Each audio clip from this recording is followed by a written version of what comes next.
I rolled my eyes as I reached the sub-zero refrigerator. What's the use of this if they don't even cook?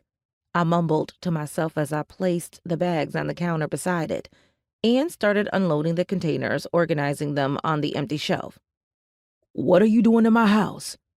I heard a deep voice behind me, and I stood still, as if my presence would go unnoticed, like I'd somehow disappear into some realm beyond the refrigerator doors. "Hey, I'm talking to you. What are you doing here? Do I need to call the cops?" His voice was louder and getting closer as I slowly turned with my hands in the air. "A burglar? Stealing what? Eggs?"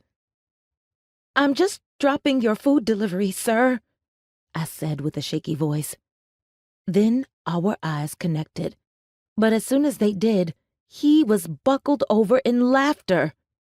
My shaking hands and thumping heart couldn't fathom what was so fucking funny, but my mouth couldn't even form the question.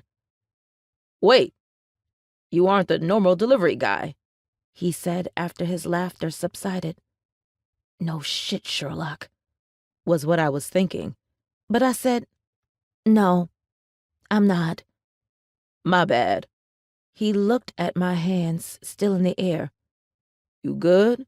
I finally blurted. Was that supposed to be some sort of joke? He hunched his shoulders, as broad as they were. They had my eyes stalled on them until they traveled down to his sculptured arms and back up to his face.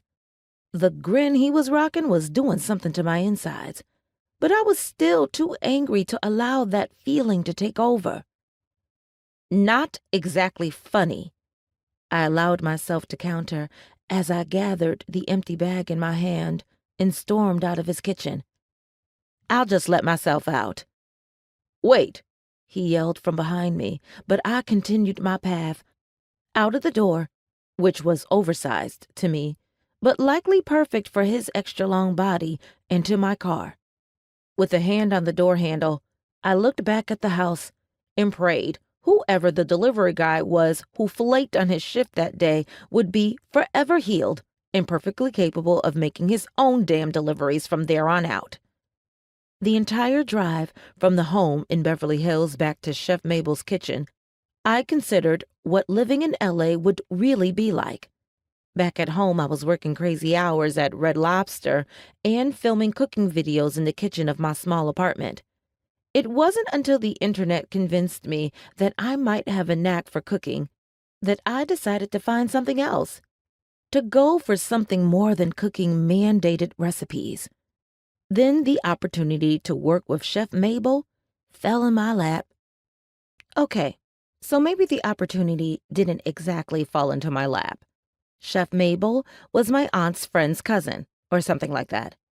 When I started telling my family I wanted to pursue being a chef, like someone serious in the kitchen, my family came through with a bigger-than-life opportunity.